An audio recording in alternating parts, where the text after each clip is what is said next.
नमस्कार। Odia news editorial को मु स्वागत करुचे प्रसाद। आज शनिवार 9 अगस्त 2025 एडिटोरियल संवाद बुद्धि और वृत्ति या विषय टे पढ़ा शुणा जाना चलते। कृत्रिम बुद्धिमत्ता बा एआई आर्टिफिशियल इंटेलिजेंस आविर्भाव पर संप्रति सारा पृथ्वी रे कंपानी गुड़िक आरंभ हो जाइतवा विपुल संख्यक कर्मचारी छटई परिप्रेक्षी रे माइक्रोसॉफ्ट द्वारा प्रकाशित एक रिपोर्ट विशेष कौतूहल सृष्टि करिथाए। ए कथा बोधे 4-6 मास 3-4 मास भारी गमागोट हो बहुत भाइराल हो सोशल मीडिया मानक फेसबुक इंस्टा इत्यादि जे एआई आर्टिफिशियल इंटेलिजेंस या विषय भी गुड़ाए पेपर मानक गुड़ा आर्टिकल सब बाहर मुझे भावुली या विषय किसी कहबी सेमती किसी तो धारणा मोर विशेष किसी ना तथापि चलतु जी जानी से आपण मान आगे बुझेबी। छटई परिप्रेक्षी में माइक्रोसॉफ्ट द्वारा प्रकाशित एक रिपोर्ट विशेष कौतूहल सृष्टि करिथा। एमितिरे भी जेबुठू कंप्यूटरकरण होलानी कंप्यूटर लगिला विभिन्न प्रकार संस्थार कार्य मानक कर्म क्षेत्र में सेबुठू अनेक लोकंर छटई हो जाइए चली भी। आर्थिक मांदावस्था से आ गोटे अन्य एक कारण विभिन्न प्रकार कंपानी लोक मानसिक चाप टार्गेट ओरिएंटेड जॉब कर दौरान कंप्यूटर बसई दे कंप्यूटर लगे 2-4 जन काम गोटे लोक कर दूँ। तो इमितरे कंप्यूटरकरण होकर चाकरी बहुत कमी जाइए। आजिकल विभिन्न अमेरिका वगैरह फॉरेन कंट्री मानक भी भारतीय लोक कहतु कि अन्य राष्ट्र मानक जो मैंने भारतीय ओडिशार पिला काम कर समस्त जॉब छटई चाकरी छटई आसुँच निज गाँव निज घर को। एमितिरे ये जो एआई कथा पड़ा आर्टिफिशियल इंटेलिजेंस बा बुद्धिमत्ता कृत्रिम बुद्धिमत्ता तार पुणी आविर्भावटा आमको आहरी बोझ उपर नलिता बेला बेड़ी उपर कौन गोटे कहते कि माड़ उपर माड़ आगे आमको कर से अनुशीलनात्मक रिपोर्ट रे एआई द्वारा भविष्य में सत्ता हर सर्वाधिक आशंका बहनकारी 10टी वृत्तिर एक तालिका प्रदान कर क्यों जॉब रे क्यों फील्ड रे चाकरी छटई हम तार गोटे आगुआ अनुमान गोटे दि जाए। सुतरां से वृत्तिधारी माने हेबे यथाक्रमे अनुवादक बा भाषांतरकारी भाषा साहित्य बा अनुवाद साहित्य ये गोटे आम जानी अनुवाद मुझे टी लिटरेचर पढ़ापढ़ी करे अनुवाद साहित्य भाषा साहित्य पुणी विभिन्न प्रकार फॉरेन सर्विस रे लैंग्वेज ट्रांसलेटर मान सब रुहति जो मैंने कि विभिन्न मानतु किए गोटे गला चाइना आम इंडिया किए गोटे जो मंत्री कि किए गोटे ऑफिसर गला चाइना भाषा आम जान नु सेठिका लोक आमको हिंदी की इंग्लीश रे कहे हिंदी तो ना इंग्लीश रे कहे जोटा कि आम अड़ुआ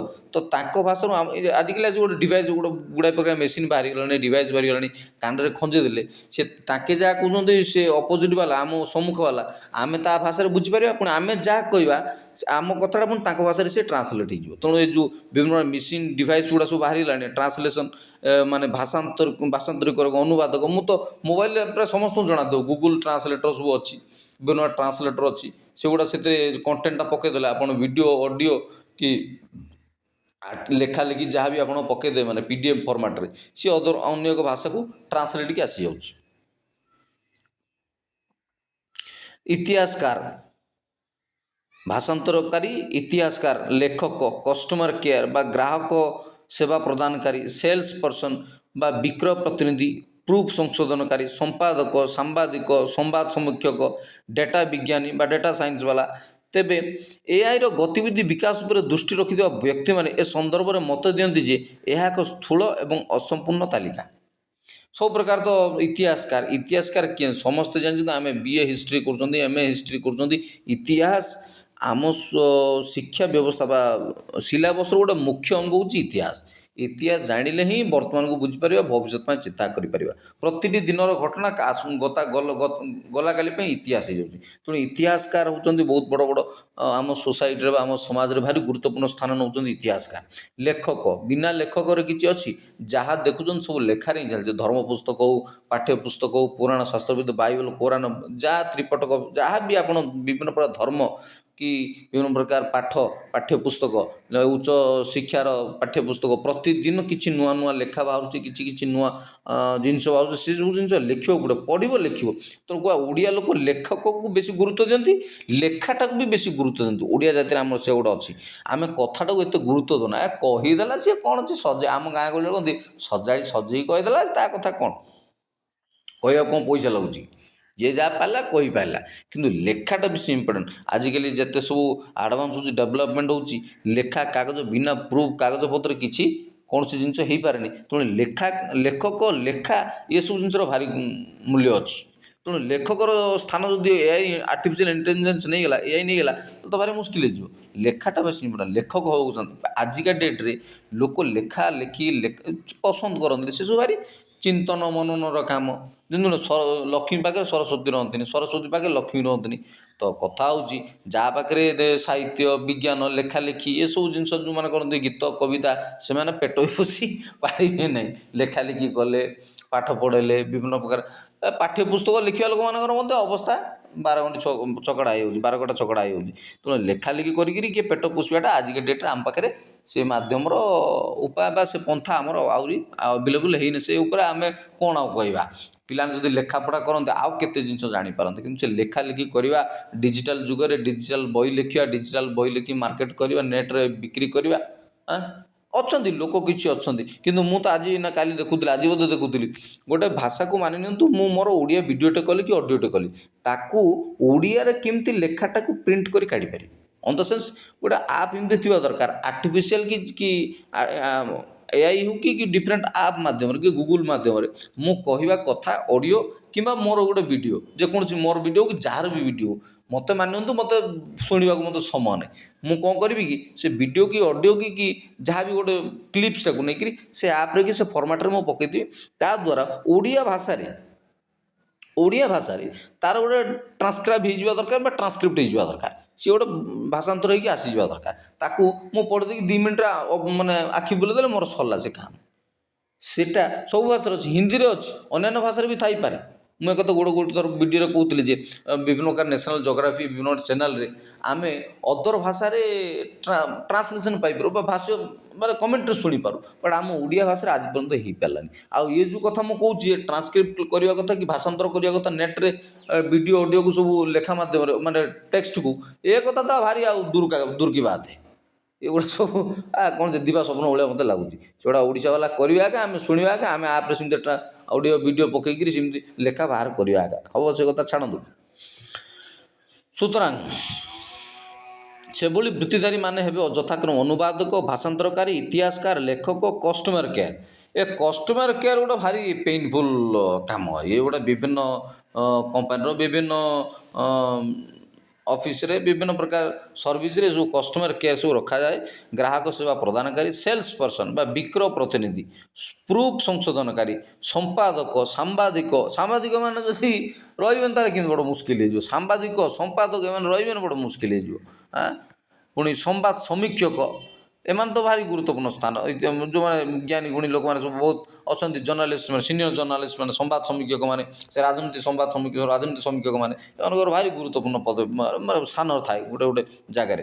ତେବେ ଏଆଇର ଗତିବିଧି ବିକାଶ ଉପରେ ଦୃଷ୍ଟି ରଖୁଥିବା ବ୍ୟକ୍ତିମାନେ ଏହି ସନ୍ଦର୍ଭରେ ମତ ଦିଅନ୍ତି ଯେ ଏହା ଏକ ସ୍ଥୂଳ ଏବଂ ଅସମ୍ପୂର୍ଣ୍ଣ ତାଲିକା। ଆଉ ସେ ସମ୍ପୂର୍ଣ୍ଣ ହେଉ କି ଅସମ୍ପୂର୍ଣ୍ଣ ହେଉ, ସେ 4-6ଟା ଯେଉଁ ପଦବୀର ବା 4-6ଟା ଯେଉଁ ପେଶାର ନାଁ ସେ ଲେଖିଲେ, ତାକୁ କେତେ ଡର ମାଡ଼ି ଯାଉଛି ଇଆଡ଼େ, କେତେବେଳେ କ'ଣ ହେଇଯିବ ତାଲିକା। ଏବଂ ମନନ ଚିନ୍ତନ ହିସାବ କିତାବ ଭଳି ମନୁଷ୍ୟ ମସ୍ତିଷ୍କ ଦ୍ୱାରା ହେଉଥିବା ଅଧିକାଂଶ ବୃତ୍ତି ଏଆଇ ଦ୍ୱାରା ଅପହୃତ ହୋଇଯିବ। ସତ କଥା, ମନନ ଚିନ୍ତନ ମଣିଷ, ସେ ପରା ମଣିଷ କମ୍ପ୍ୟୁଟର ତିଆରି କରିକି କମ୍ପ୍ୟୁଟର ମଣିଷକୁ ମାରିବ, ଏମିତି ହେବ ଅବସ୍ଥା।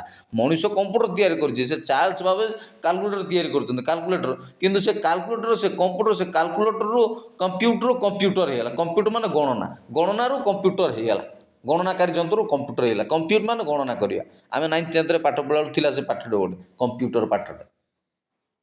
କମ୍ପ୍ୟୁଟର ମାନେ ଗଣିବା ବା କାଉଣ୍ଟ କରିବା। କମ୍ପ୍ୟୁଟର ହେଇଛି। ସେ ଚାର୍ଲସ ଭାବେ ଯେଉଁ କାଲକୁଲେଟର ତିଆରି କଲେ ସେଇଥିରୁ ପୁଣି କାଲକୁଲେଟରରୁ କେଡ଼େ କେଡ଼େ ଯନ୍ତ୍ର ସବୁ ତିଆରି ହେଲା।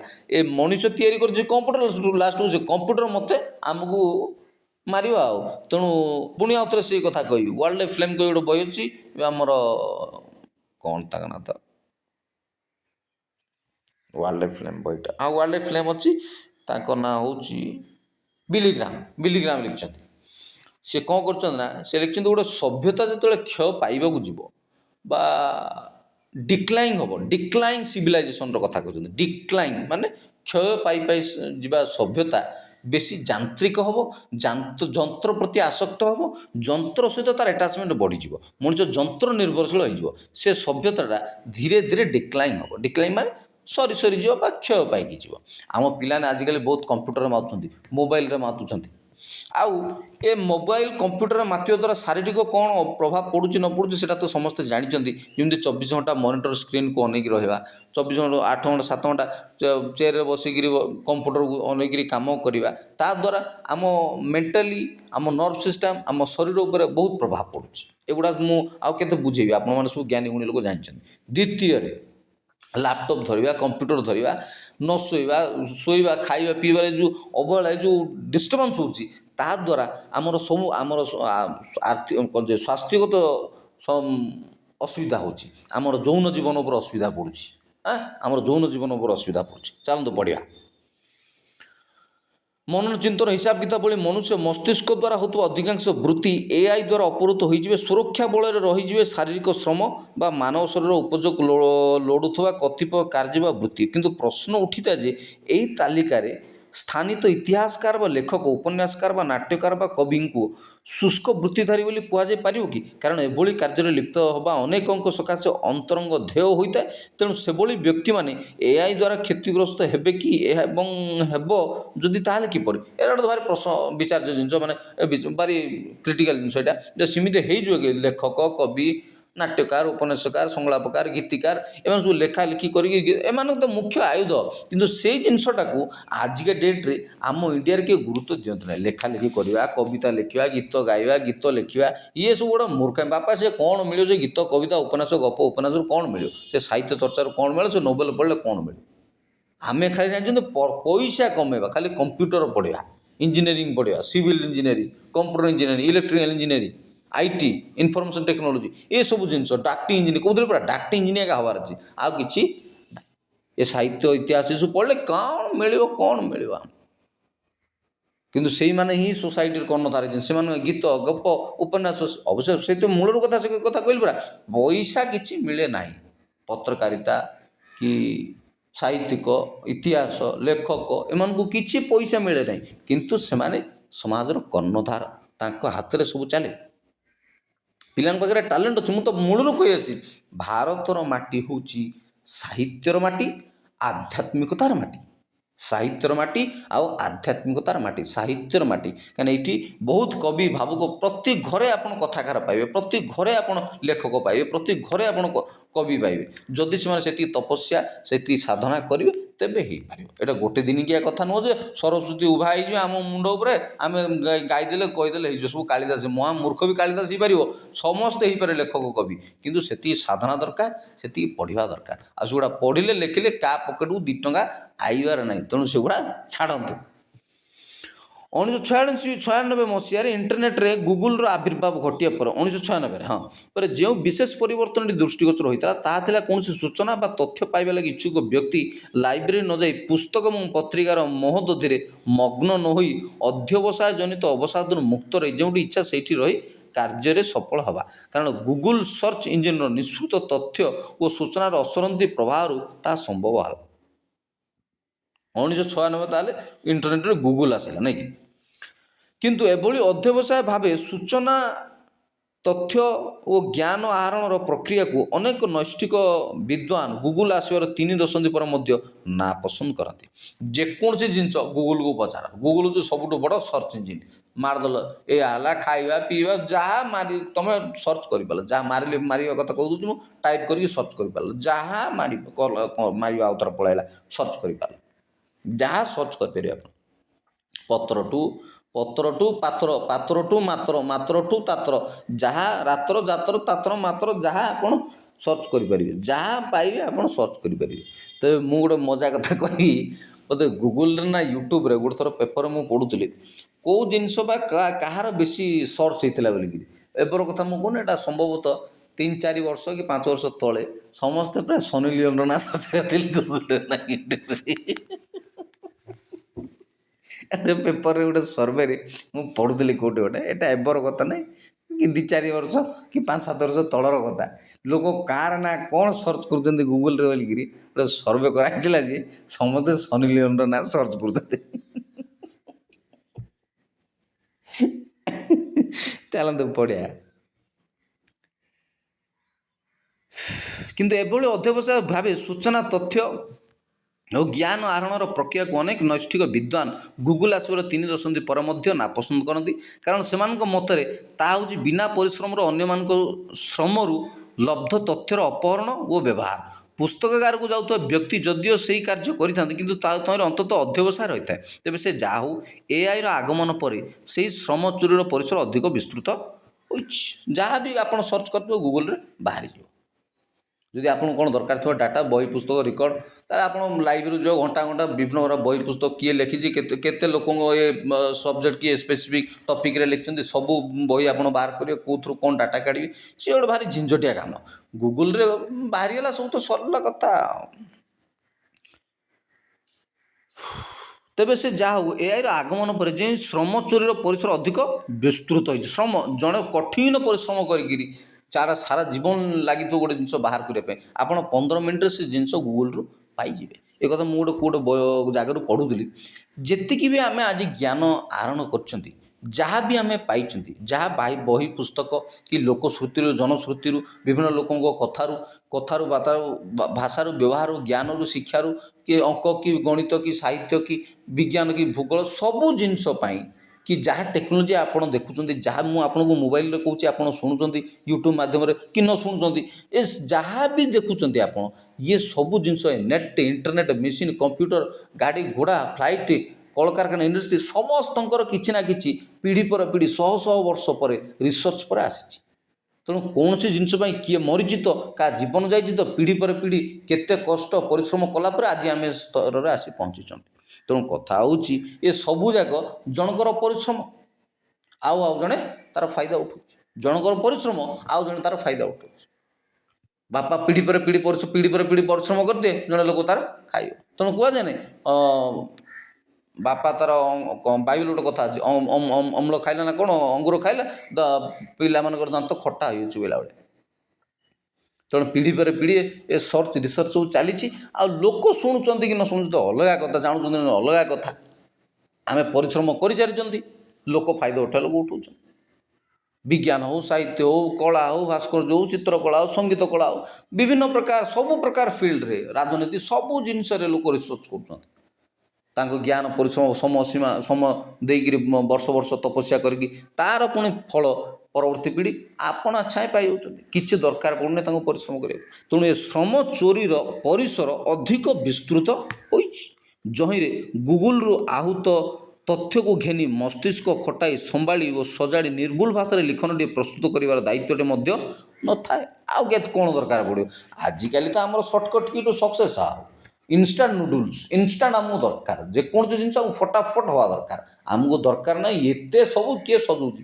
ସବୁ ଜିନିଷ ତ ସେ କରିଦେବା, ଏଆଇ କରିଦେବା, ସବୁ ଜିନିଷ ଏଆଇ କରିଦେବ, ସବୁ ଜିନିଷ ଏଆଇ କରିଦେବ, ସବୁ ଜିନିଷ ଏଆଇ କରିଦେବ।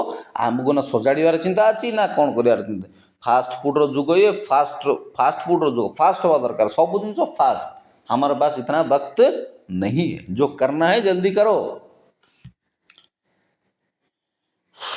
କାରଣ ଏଆଇ ଚାଟ୍ ବଟ୍ ଗୁଡ଼ିକ ମଧ୍ୟ ତାହା ମଧ୍ୟ କରିବାକୁ ସକ୍ଷମ। ସମ୍ପ୍ରତି ଅତ୍ୟନ୍ତ ଲୋକପ୍ରିୟ ଚାଟ୍ ବଟ୍ ଚାଟ୍ ଜିପିଟି ବା ତା'ର ଅନେକ ସମଧର୍ମାଙ୍କ ମଧ୍ୟରେ ଦପ୍ତରର ଔପଚାରିକ ପତ୍ରଠାରୁ ଆରମ୍ଭ କରି ଉପନ୍ୟାସ, ଇତିହାସ ବା ମନସ୍ତତ୍ତ୍ୱ ବା ଦର୍ଶନ ସମ୍ବଳିତ ପୁସ୍ତକମାନ ମଧ୍ୟ ରଚନା କରାଯାଇପାରେ।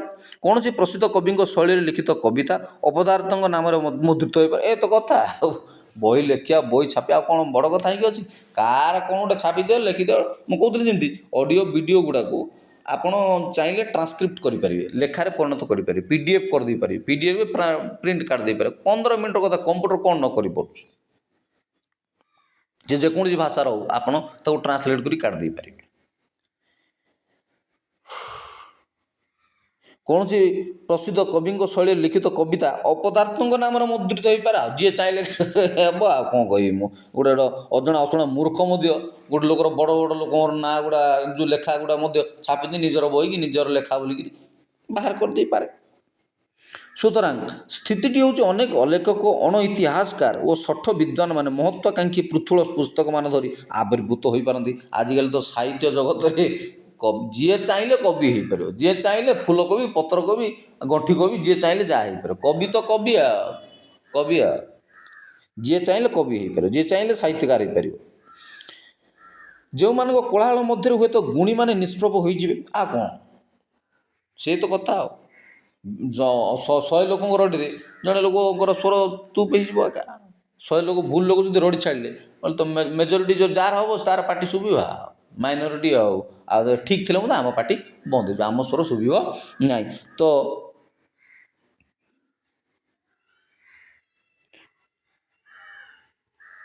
ପୃଥୁଳ ପୁସ୍ତକ ଆବୃତ ଯେଉଁମାନଙ୍କ କୋଳାହଳ ମଧ୍ୟରେ ହୁଏତ ଗୁଣୀମାନେ ନିଷ୍ପ୍ରଭ ହୋଇଯିବେ। ସମ୍ଭବତଃ ଏଭଳି ଏକ ସ୍ଥିତିକୁ ଧ୍ୟାନରେ ରଖି ଇତିହାସକାର ଓ ଲେଖକମାନେ ବୃତ୍ତି ନିବୃତ୍ତ ହୋଇଯିବେ ବୋଲି ମାଇକ୍ରୋସଫ୍ଟ ରିପୋର୍ଟ ଉଲ୍ଲେଖ କରିଛି। କିନ୍ତୁ ବାସ୍ତବତାଟି ହେଲା ଅନ୍ତରଙ୍ଗ ଆଗ୍ରହରୁ ଏଭଳି କାର୍ଯ୍ୟରେ ପ୍ରତିମାନେ ତ ସର୍ବଦା ରହିବେ। ଯେଉଁମାନେ अंदर से चाहते हैं कि हम कुछ करेंगे, हम लिखेंगे, हम पढ़ेंगे, हम चाहेंगे, हम रिसर्च करेंगे, उनको तो कोई रोक नहीं सकता, वो करेंगे ही करेंगे। बट किंतु सेमान को खोजी पाइबा लगी हुए तो चिन्हरा ग्राहक लोड़ा पड़े।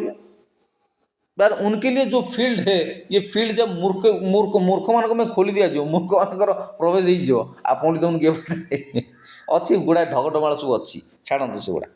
यही सन्दर्भ एक भिन्न चर्चार आउ धापे आगे जा जेरुजालेम स्थित हिब्रू विश्वविद्यालय इतिहास विभाग प्रोफेसर तथा सापियन्स होमोडियस भली बहु आलोचित पठित पुस्तकर लेखक युवाल नोआ हारारी मतानुसार एआई विकासर बेग और दिगरू अनुमान करी हुए जे केवल वृत्ति बा चाकरी नुह, मनुष्यर विद्या, बुद्धि, चिंता, चेतना और प्रज्ञा द्वारा एजावत संपन्न हो आसुवा प्राय समस्त कार्य अवलीलाक्रमे एआई द्वारा अपहृत हो। मु तो प्राय 4-5 वर्ष तले कि 7 वर्ष गोटे पेपर देखुली जे साउदी अरब, दुबई बोधे साउदी अरब ना यूएई ना कौन मन पड़े, यही मुसलमान हाँ इमिरेट ना साउदी अरब रे किसी रोबोट से सेट कर रोबोट तैयारी कर जो रोबोट गुड़ा को से नागरिकता देवाक पछेबा चाहूना, नागरिकता देवाक चाहते। ता पूर्व किसी दिन तले मुझे पढ़ी बहुत वर्ष तले जड़े लेडी टीचर साइंस शिक्षक विज्ञान शिक्षक जाते जापान ना जर्मान ताको जो जी जगह से बुलिक आसिले एमती बुलला बेलू देखिले जनक घर आगे गोटे रोबोट अच्छी जी सिक्यूरीटी गार्डर काम तुलाऊँच, इधर से डस्टबिन भाया हो कि सिक्यूरीटी गार्ड भाया हो से तो सब मु मझे देखुली भुवनेश्वर को होटेल सब रोबोट गुड़ा लगे जो मैंने खाद्य परोसुँच पचारूँ कौन दरकार कौन केत रेस्टोरेंट एगुड़ा भी है।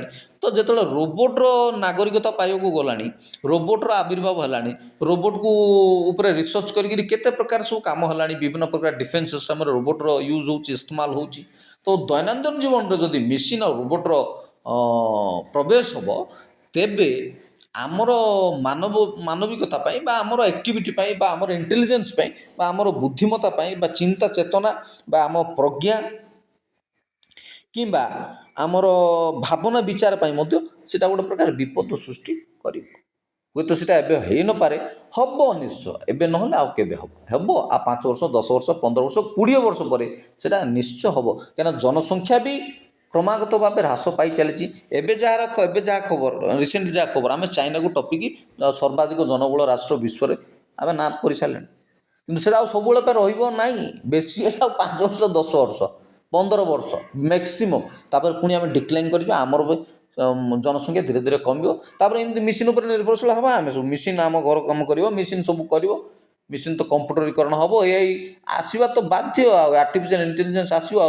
विज्ञान प्रगति को विज्ञान क्षिप्र गति को आम रोकी पारिबा नहीं, रिसर्च को आप रोकी पारिबा नहीं, मेसीन आपर विभिन्न प्रकार जिन जो प्रगति होची जो एडवांस हो टेक्निकल को आप रोकी पारिबा नहीं। आप चाहिए हम न चाहिए हम देश चाहिए हम न चाहिए हम पृथ्वी हम से देश गला तो ए देश पड़ो से देश कर आटमिक पावर सब देश हम पड़ो ये देश होगा मैंने से देश न रही पाकिस्तान भी होती एका इंडिया भी होती एका विश्वर प्राय समस्त देश होती आटमिक न्यूक्लियर पावर होती तेणु जड़े है मैंने देखिए आज जड़े हम आ डिफेन्स सिस्टम डिफेन्स सर्विस ये सब इंटेलिजेंस ये सब मेसीन कंप्यूटर ए मिसाइल सब जिन बहुत प्रगति दरकार टेक्निकल बहुत प्रगति दरकार आज तारी बल तो आम पाकिस्तान हराइल तारी बल तो तारी बल तो ब्रह्मास्त्र अमुक समुक अस्त्र शस्त्र कथा कहते पेपर पढ़ुं आप टेक्निकाल से स्ट्रंग अच्छे बोलते आम हर पारे डिफेन्स सिस्टम सब सिस्टम भारी ओल्ड भारी पुराना जिनस एवं जो कौन तो गुजरात ना कौटे गोटे फ्लाइट गोटे उड़ीगला कि जलीगला सी इत्यादि कथा टाटार से बहुत बड़ हाई सिक्योरिटी थी फ्लाइट सी तेबे से फ्लाइट भी गुड़ा त्रुटि अच्छी धीरे जाक मेसीन इंजिन आउ कौन कौन दुटा engine at a time start हवा कथा सी रही पारानी तार गोटे मुस्किल कथा पढ़ुले आम द्वितीय मुझे थे पढ़ुली नेपाल ना कौटी नेपाल ना भूटान नेपाल बोधे नेपाल रे तांकर ए जो फ्लाइट सिस्टम अच्छी फ्लाइट उड़ुची कि जाऊँगी कि तांकर सिस्टम जो फ्लाइट गुड़ा अच्छी तो भारी पुराना कालिया स्टाइल तेणु थे मझे केवल कथा 3-4 वर्ष तलर कथा मुझे पशुपतिनाथ मंदिर दर्शन करा 2 जन 4 जन जाऊे ना एमती के कौन गोटे जाऊला गोटे पहाड़ पिटिकी फ्लाइटा तले पड़ी जलीगला तार खाली ब्लैक बॉक्स मिलता तो ये जो कथा ये जो कौच ये सब जिनस धीरे धीरे तो प्रगति हम एवं भी गुड़ा देश मान अच्छा जो मैंने आज भी टेक्निकाली एत स्ट्रंग होना एत आडभांस होना आम अवश्य से सब जिन भारी गुरुत्व दौरान मोदी नारा digital India make in India digitalise करवा पिला टेक्नोलोजी सहित जोड़ा पिला पाठ पढ़ा तो कम मोबाइल माथुआ बेसी कंप्यूटरीकरण एक कथा कालाम भी कहीकि जाइए कालाम भी कहीकि जाइए आगामी 20-25-30 वर्ष बेलू प्रति घर कंप्यूटर थो प्रति घर कंप्यूटर चलो प्रति घर ये जो ऑनलाइन तो हम ऑनलाइन ट्रांजैक्शन हम ऑनलाइन कारबार हम आउ एटीएम जावा दरकार पड़ोनी मोबाइल ट्रांजैक्शन हम मोबाइल सब ऑनलाइन सब कारबार हम सब काम ऑफिस जावा दरकार पड़ोनी एवं तुम कौच रेवेन्यू डिपार्टमेंट जी सब कार्यक्रम जी सब कारबार से सर्टिफिकेट वगैरह इत्यादि काम से कथा तो सुरेश बेरा आज्ञा कहते जे सब ऑनलाइन हम आम आप सेट कर आप्रे चलो सब आप्रे मोबाइल आप अप्लाई करेंगे सब हम ये करेन्ट डिपार्टमेंट सब तो ऑनलाइन है स्मार्ट मीटर बसीज सब आड़े स्मार्ट मीटर बस ऑनलाइन हो ऑनलाइन रिचार्ज हम ऑनलाइन बिल कटो सब हम ऑनलाइन आ कि ना ता बादे जहाँ कलामर विजन रही से 2029 कौन गोटे विजन ना कौन बही गोटे लिखते मो पाखे ओडिया अनुवाद तो अच्छी सर्टकट कौन लिखते से कहते आगामी भारत को मुझे हिसाब से देखा चाहूँगी जमी प्रति घर कंप्यूटर खंजा आ इलेक्शन कंपेनिंग गुड़ा भी हेन कैंपेनिंग गुड़ा भी हेन सब ऑनलाइन थ्रो चलो ऑनलाइन इलेक्शन कैंपेन हम ऑनलाइन मीटिंग हम ऑनलाइन भोटिंग हम ऑनलाइन सब हम आउ कोटी गोटे आ दरकार पड़ोनी ऑनलाइन सब चलो आजकल तो ऑनलाइन डेलीवरी हो जिनस डेलीवरी हो ऑनलाइन फूड प्रोसेसिंग हो ऑनलाइन खाଇବା मिलूँ ऑनलाइन ड्रेस मिलूँ ऑनलाइन मेडिसिन मिलूँ ऑनलाइन फूड परिवा मिलूँ ऑनलाइन राशन जिन मिलूँ ऑनलाइन सब हो ऑनलाइन तो चलो सब नेट तो चलो सर्फिंग ब्राउजिंग फ्राउजिंग सब तो चलो ऑनलाइन मद किणले भी मिलवा ऑनलाइन मद मागिले भी मिलवा सब ऑनलाइन हम जो एत सब ऑनलाइन हम आउ आर्टिफिशियल इंटेलिजेंस को किए रोकिपार तार भी जो इस्तेमाल कर भारत व्यतीत विदेशर देश गुड़ा जो आडभांस होमको भी एक्सेप्ट करने बाध्य आ कौन करेंगे उपाय किसी ना ये तो इमती गोटे मनुष्य सन्ध्या पड़गला जड़े कला मैंने आम करने बाध्य जड़े पिंधला मैंने आम पिंधे बाध्य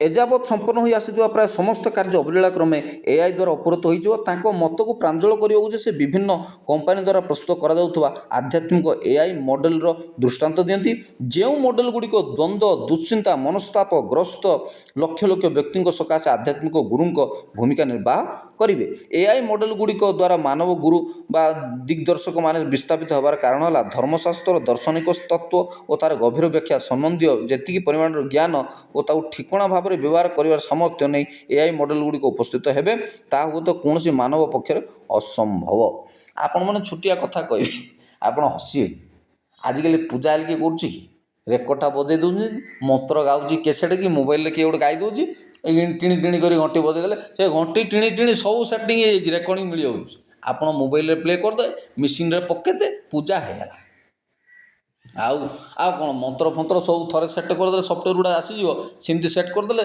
जेकोसी जो मुहूर्त जो मंत्र दरकार जहाँ दरकार आवश्यकता धरी सेट हम ना धरी सेट हम कौ काम कौ मंत्र दरकार कौ काम कौ गीत दरकार कौन दरकार ताकू सेट करमती खंजे से सफ्टवेयर टाक से आप्टा सेट करदे कि रेकर्डटा सेट करदे ता मन को बाजिले तेना आवश्यकता पड़ोनी को पूजारी ब्राह्मण को पाद्रीर किसी आवश्यकता पड़ोनी सब तो आमको खंजा हम सब चलो जो जहाँ प्रचार करार थो से सेटिंग तो हो आर्टिफिशियल इंटेलिजेंस से स्मार्ट हो चलो काम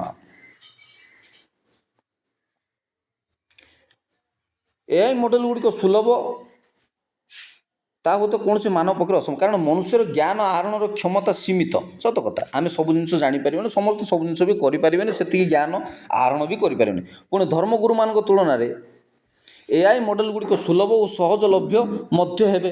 ଧର୍ମଗୁରୁ ଜଣେ ଆସିଲେ ଯେଉଁଟା ଆମ କାର୍ଯ୍ୟକ୍ରମକୁ ମୁଁ ଡାକିବି ବ୍ରାହ୍ମଣ କି ପୂଜାରୀ କି ପାଦ୍ରୀ କି, ସିଏ ଆଜିରେ ତ 5,000 10,000 ନେବ। ତା ବଦଳରେ ଆମେ 50 ଟଙ୍କା 100 ଟଙ୍କା 150 ଟଙ୍କା ଖର୍ଚ୍ଚ କଲାବେଳକୁ ଆମେ ନେଟ୍ ଟିକେ ସେଟ୍ କରିଦେଲେ ହେଇଗଲା କାମ, ହେଲେ ତାକୁ କାହିଁକି କିଏ ଡାକିବ। ପୁଣି ଧର୍ମଗୁରୁମାନଙ୍କ ତୁଳନାରେ ଏଆଇ ମଡ଼େଲ ଗୁଡ଼ିକ ସୁଲଭ ସହଜଲଭ୍ୟ ମଧ୍ୟ ହେବେ। ଅବଶ୍ୟ ହାରାହାରିଙ୍କ ସହିତ ଏକମତ ହେଉନଥିବା ଅନେକ ଲୋକ କହିପାରନ୍ତି ଯେ ଜଣେ ଆଧ୍ୟାତ୍ମିକ ଗୁରୁଙ୍କ ଚୁମ୍ବକୀୟ ବିଦ୍ୟମାନତା, ତାଙ୍କ ମୁଖମଣ୍ଡଳ ବା ଅଙ୍ଗଭଙ୍ଗୀରେ ଥିବା ଜୈବିକ ସ୍ପନ୍ଦନ, ଚେତନା ସ୍ପର୍ଶକାରୀ ତାଙ୍କ କଣ୍ଠସ୍ୱର ଏବଂ ବେଳେବେଳେ ତାଙ୍କ ସ୍ପର୍ଶ ଯାହା କୌଣସି ବ୍ୟକ୍ତି ମନରେ ଭକ୍ତି ଓ ଶ୍ରଦ୍ଧା ଜାତ କରିଥାଏ, କୌଣସି ଏଆଇ ମଡ଼େଲ କ୍ଷେତ୍ରରେ ଯାହା କଦାପି ହେବନି।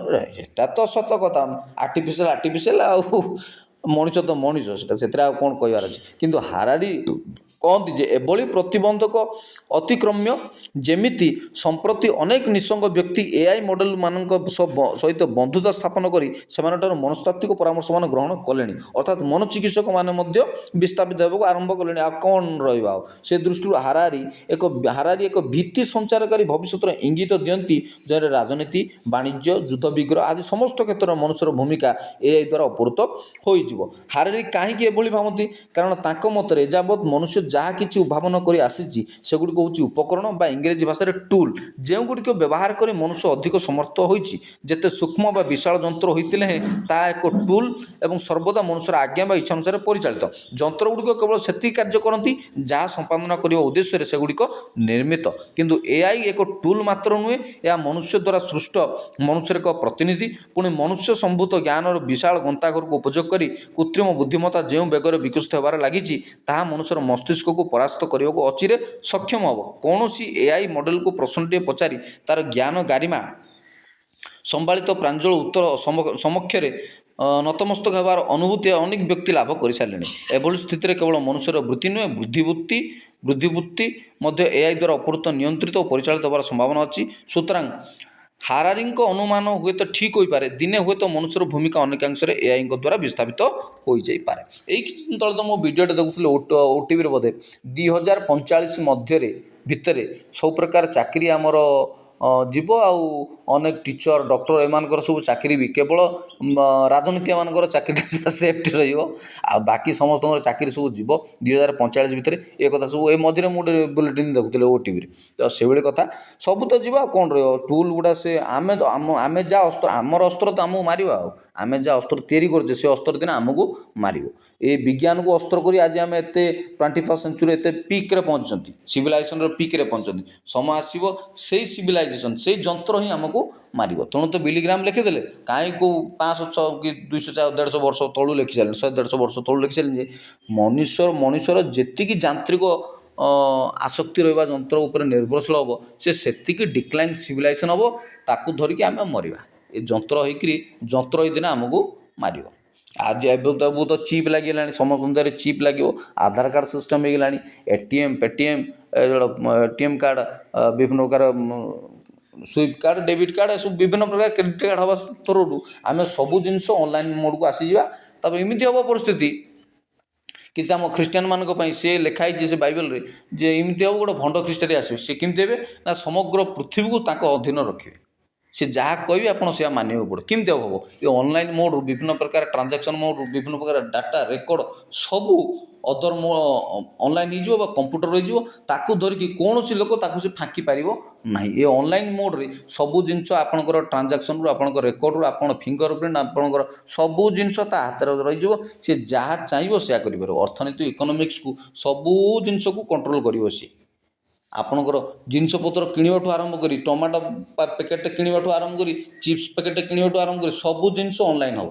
ସବୁ ମଲ୍ ମାନଙ୍କରେ ଚାଲିବ ସୁଇପ୍ କାର୍ଡ଼, କ୍ରେଡ଼ିଟ୍ କାର୍ଡ଼, ଆଉ ପଇସା ରହିବନି। କ୍ୟାସଲେସ୍ ହେଇଯିବ ଟ୍ରାଞ୍ଜାକ୍ସନ୍, କ୍ୟାସଲେସ୍ ସୋସାଇଟି ହେଇଯିବ। ଆଉ ଆପଣ ଯିବେ କୁଆଡ଼େ? ଆପଣଙ୍କ ପାଖରେ କ୍ରେଡ଼ିଟ୍ କାର୍ଡ଼ ଥିଲେ ଆପଣ ବଞ୍ଚିପାରିବେ, ଡେବିଟ୍ କାର୍ଡ଼ ଥିଲେ ଆପଣ ବଞ୍ଚିପାରିବେ। ତ ସେମିତି ପରିସ୍ଥିତିରେ ଯେତେବେଳେ ଆସିଯିବ ଏ କ୍ରିପ୍ଟୋ କରେନ୍ସି ଇତ୍ୟାଦି କଥା କୁହାଯାଉଛି, ଏମିତି ଧୀରେ ଧୀରେ ହେବ, ଲାଗିବ 15-20 ବର୍ଷ, 30 ବର୍ଷ, 40 ବର୍ଷ, 50 ବର୍ଷ, 100 ବର୍ଷ, 100 ତ ନାହିଁ, 30-40 ବର୍ଷ ଲାଗିଲା ବେଳକୁ ଆଉ କିଛି ନଥିବ। ସବୁ ଅଦରମୋଡ଼ ହେଇଯିବ, ଅଦରମୋଡ଼ ଅନଲାଇନ୍ ହେଇଯିବ, ଆଉ କିଛି ରହିବନି। ଲାଷ୍ଟକୁ ସେ ଏଆଇ ଚାଲିବ। ଆଉ କ'ଣ ଏମିତି ହେଇକି ସେ ଭଣ୍ଡା ଖ୍ରୀଷ୍ଟ କ'ଣ ଭଣ୍ଡଖ୍ରୀଷ୍ଟ ଯାହାକୁ କୁହାଯିବ ସେ କଥା ବି ପାଳ ଜୋଷ୍ଟ ଲେଖା ହେଇଛି ଦାନ ଗୋଷ୍ଠୀର ଜଣେ ଜିହୁଦୀ ହେବେ। ସେଇଟା କିଏ ହେବେ ଯେ ଭଣ୍ଡଖ୍ରୀଷ୍ଟ? ଦାନ ଗୋଷ୍ଠୀର ଜିହୁଦୀ। ଦାନ ଗୋଷ୍ଠୀ କିଏ? ସେ କାହାର ଗୋଟେ ଗୋଷ୍ଠୀ ହେଇଥିବ, ସେ ନୋହଙ୍କର କି କାହାର ଗୋଟେ ହେଇଥିବ।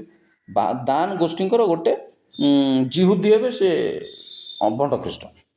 ହଉ ଏତିକି ଥାଉ, ଏତିକି ସହିତ ରହୁଛି। ବହୁତ ବହୁତ ଧନ୍ୟବାଦ।